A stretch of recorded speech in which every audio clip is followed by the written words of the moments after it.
Hello guys, how you doing today? It's your boy Henry, and today I'm gonna be showing you guys how to style a golang, how to structure a golang project. So I just started learning golang a month ago, so like March, and I've been pretty interested in the back end space. So I think I've figured out the Golang structure that will probably be the best structure for most API projects. So if you could just stick around for this video, I promise you, you would definitely enjoy it a lot. And yeah, let's hop into the code editor. So I have a simple Golang project that I just kind of want to show you guys, right? Um, and this is like a movie API. So we have the movie struct right here. We have a director. Um, we have a movie slice, so a slice of movie, right? So an array in Golang arrays are called slices, right? And we have some handler functions, but we would come to that in a little bit. So we have our main, and we have a new muxt router, right? So we're using muxt server here, and right here we append some default movies to the movies slice that we have at the top here. So we append two movies, and we have a couple of functions, right? So we have a get movie, um, and get movies, get movie, create a movie, update a movie, and delete a movie. So we have CRUD, right? So we have a CRUD app, and basically we're going to listen and serve this router, so our muxt, and this will call our handler functions, right? So these are the handler functions. Just basic CRUD. I don't really want to go over the functions themselves, but what I'm going to go over is how to restructure this um using, I guess, a domain, not really a domain driven approach, but it's similar, right? It's similar to the domain driven approach, but it's kind of my personal approach that I created. So let's just run this code to make sure everything runs. I hope it runs because I haven't run it in a minute, but go run main.go,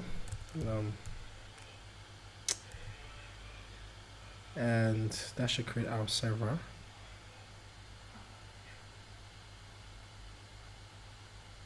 So yeah, so it works. So I have this little cool client called Thunder client that I use for my HTTP requests. It's really cool because I don't have to leave VS Code to make my request. So we'll just make a request to get the movies.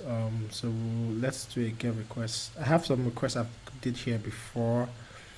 I can edit this to movies and turn it to a get.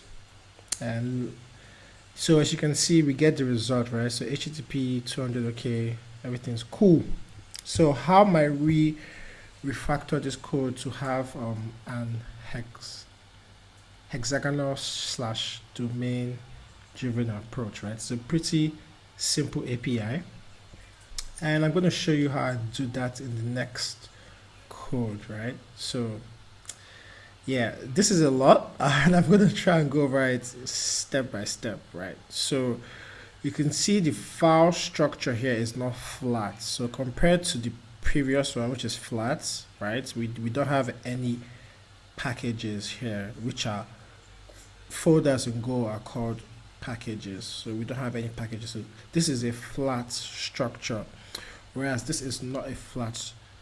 So the two main packages we have are the CMD and the PKG, which are kind of standard for Go. And I think a lot of people kind of use this approach. CMD is generally where you have your main.go, so your entry point, and PKG stands for packages, and that's where you have like the rest of your code, right? So within these packages, so I'm not going to go over the main.go yet, even though you're seeing that on the screen. I'll come to that last, right? So within these packages, we have app, models, my HTTP, repository, and services. Some of my spellings will be wrong. I apologize, but yeah, I'm gonna correct them, and yeah, so just ignore some wrong spellings. So this is the exact same app. So let's just go over the um models first. So we have the movie, which just simply describes the movie, right? So it's the same thing that we had in the previous um, code. So it just describes like the movie struct and the movie slice as a type, and they're caps lock here, which means they're exported, right? So other packages can import these structs and types. So we did the same thing for the director, which just basically describes the director struct. That's all. So these are our model. So you could imagine in your own application you will have a lot more than this, but just for this purpose, these are the models we have. So the next thing I think will make sense to show you guys is the repository. This may be complicated, but not really. So this is basically our database. So the first thing that you guys are going to notice here is that we have an interface for this. This structure uses interfaces a lot, and this is the first one you've seen. You'll see a lot more. I would try and explain this the best way I can, and I have comments all over this code that explains this. But we have this interface for a movie query type. So the movie query helps us query movies in our repository. If we have other things we wish to query, like users or directors, we would have those as individual files in this package, right? But the file we have right now is just the movies, because we are just using this to replicate the example we have previously. All right, so we have just like 1, 2, 3, 4, 5 methods in this interface. So get movie by ID, create movie, update movie, and delete movie, right? So this is just a basic CRUD interface, right? Now one thing to understand is that this interface doesn't care about implementation. So the implementation you see below here could be done by any number of services. So it doesn't necessarily have to be done on this page. Neither does it have to be done like this. It just has to implement these methods. That's all it needs to do to satisfy the interface. So to recap, to some people who may not know, an interface is essentially how can I explain this? It's a type that describes what the type is supposed to do. So this type, movie query, describes 5 methods that this type is supposed to do. And in Golang, interfaces are implied, so you don't have to explicitly define the interface. So any struct in Go that implements these 5 methods would satisfy this interface as a movie query. So we could have a movie query that implements SQL, MySQL, NoSQL, Firebase database, whatever. As far as they implement these 5 methods, they can be interchanged and it doesn't affect any other aspect of the code. That's the beauty of this style, right? All right, so I'll just move on. So we have we are basically initiating our dummy database with just 2 movies, right? So like we did in the previous code. And we have a struct, right, with the type movie query, which would implement the interface, right? So we're using this struct to implement the interface. So the new movie query essentially initiates this movie query, which implements the interface. As you can see, the interface is here. So we have the get movie by ID, create movie, update movie, and the rest.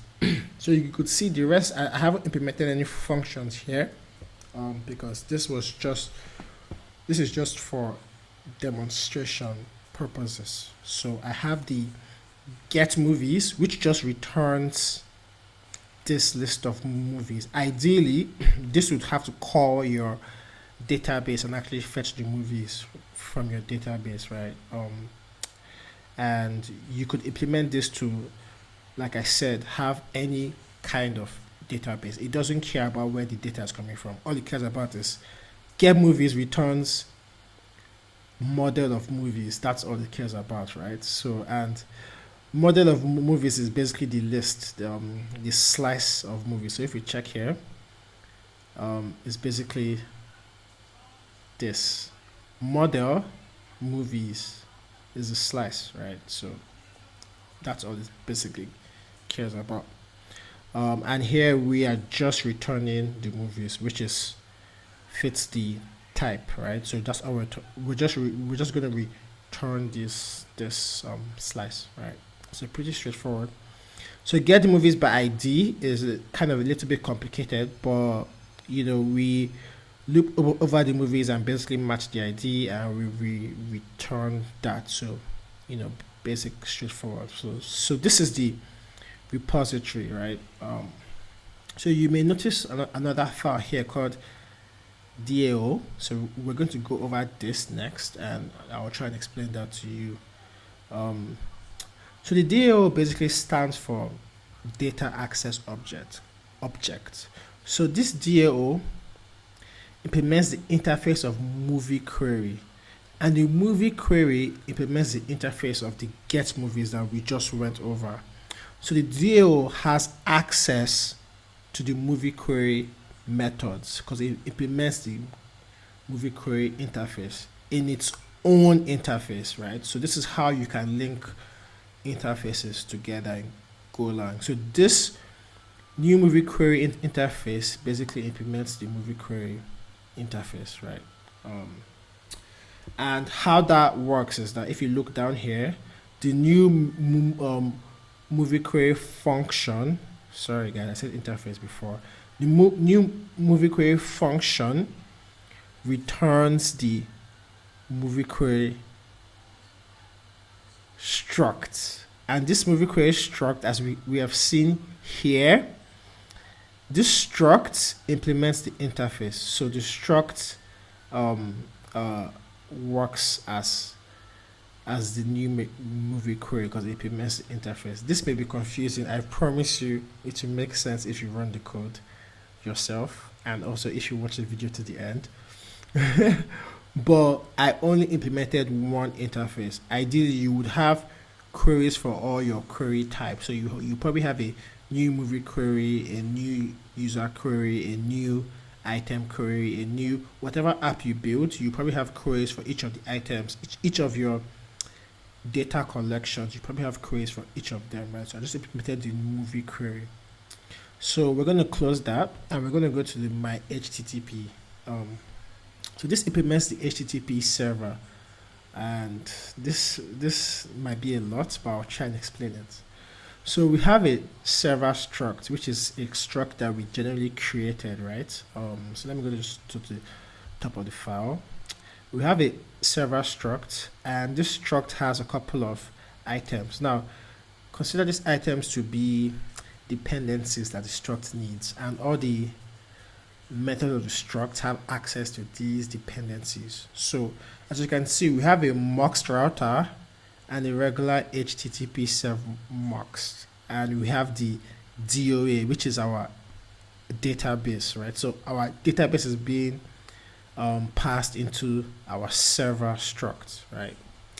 And we have our new server, which just basically returns the server struct, but it initializes the router and the database, right? As you can see, it accepts the database as an input into the function, and it initializes it here, it also initializes a new mux router. Now I would explain why I have two routers, because I wanted to show you guys that you could implement this style with the default mux and also Gorilla mux, so it works the same, right?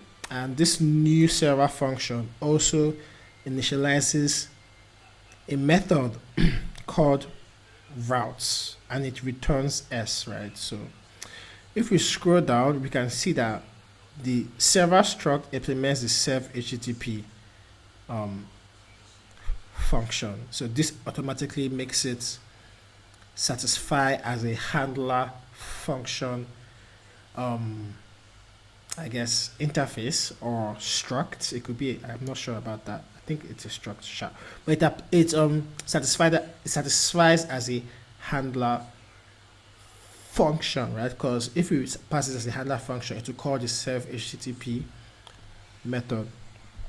And in the serve http, all we're doing is we are passing it into our specific router. So if you're using muxt, this is how you would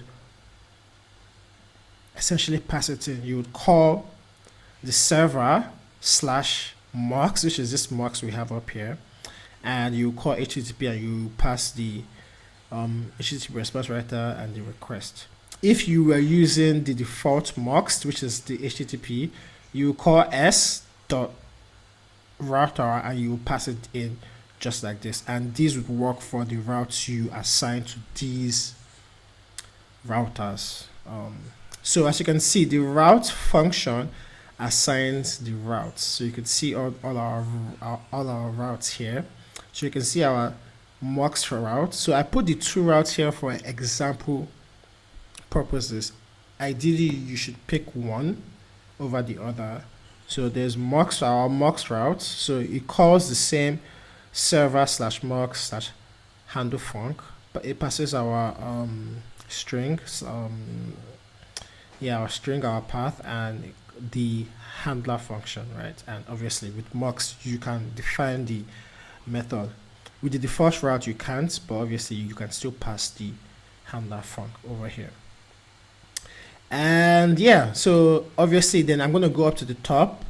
So yeah, that's all we have on this page. Obviously we have some other stuff down here, and I will explain that in a little bit, but let's just go to the movie handler, right?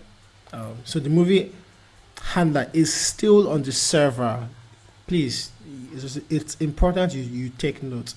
The movie handlers are still on the server struct, so they have access to the same muxt router and the DAO data access object, right? So that's very important. So you can see our get movies. Ignore this for a bit though. Our get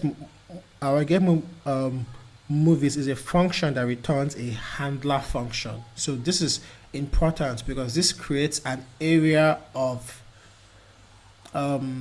closure, meaning any data declared here would remain persisted in the database on each call of this function. So that's a very neat trick to employ to your function, and I think you guys will probably enjoy that in your apps, right?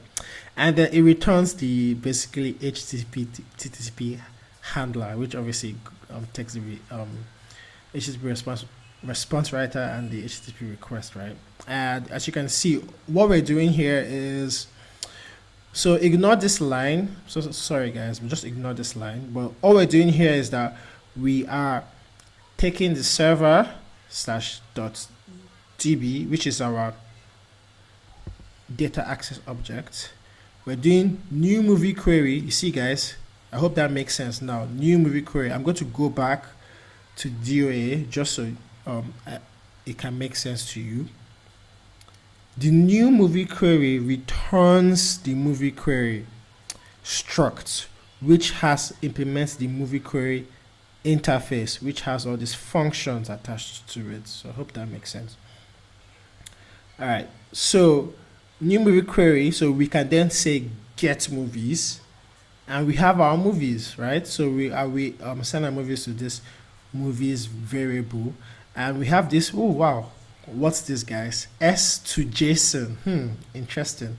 And we're passing our response writer and our movie. So let's go back to what this is. So I think we skipped over this, and I told you guys we'll come back to this, right? So this is our server page, and these are handlers, and we skipped this. So we have middleware here, and we have helper functions, which are still on the server struct. So everything attached to the server has access to it. And we just have a simple handler function that says to JSON, which essentially takes in a response writer and an interface, and essentially writes to that response writer, right? So it sends the response back to the client. And this is a very helpful helper that you could use, so you don't have to duplicate code all the time, right? And the cool part is that all your handler functions have access to it, as you can see, s.json. So pretty helpful, right? All right, cool. So the next thing, which we have briefly skipped on, and I'll just go over it, is the services. So we just have one service, and I would explain this page. I just created this page today, right? And you know, I have to explain it a little bit to you guys. So services are like the glue that glues our app, which we haven't yet gone over, our app folder, to the rest of our code, right? So the services are kind of like the thing that interacts with everything. I would explain it a little bit more, right? So the services will do things like authentication, payments, any kind of functionality that requires interacting with external and internal functions. The services would essentially handle that. It would orchestrate that. So I just did a little bit of an example, and I've put a lot of comments on this, and I'll upload this to GitHub if this video gets up to 100 likes, guys. Just try 100 likes and I'll upload it to GitHub. But yeah, so our services, basically it's a package called services, and we have type called a struct called movies, which has an item of the DOA. So we are going to accept the database, right? And we have the new movie service function, which basically creates the service, but it accepts the data access object, right? So we can access the database, right? And we essentially create a new struct of type movies, right? And we initiate the database and we return that. Very straightforward. This is the same pattern we have used across a lot of these packages. And we have a function called number of movies. So the number of movies essentially gets how many movies we have in the database, right? So this is a function. So now ideally you would imagine the calculation for the number of movies would happen here, and it could, but the services don't need to handle that, right? So I'll explain why in a little bit. So the services goes to the server / database, right? I'm saying server, but I actually don't mean server. It's just S, but then obviously, yeah, I think I probably have to read. Well, yeah, server / database, because it has access to this DB dot new movie query get movies. So it gets the movies. The services calls the repository and gets the movies. But look what it does next. It calls the app to calculate the number of movies. So the app handles a domain function, a core functionality. The services doesn't need to handle that. The app handles that. So why the app? Now, this extra step is a step that I personally added. You don't need to add that. You could calculate the number of movies on the services, but I find that may become challenging because you may have to do that calculation a couple of times, and that's a core domain service. So what do I mean by that? So let's go to the apps. So the app just has one folder, which is movies, and all it does, it has a function, one specific function, which accepts a slice of movies. So it accepts our core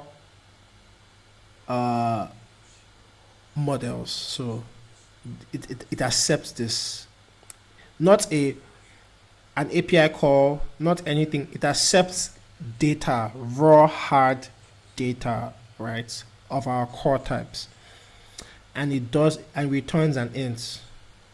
And all it does is just it loops over our movies, and it obviously increments this number, and this obviously returns here, right? Because we are implying the return because we defined the return value. So in Go, if you define the return value here, like how we defined number, you don't have to define it in the return. It just automatically returns this because this is the same as this, right?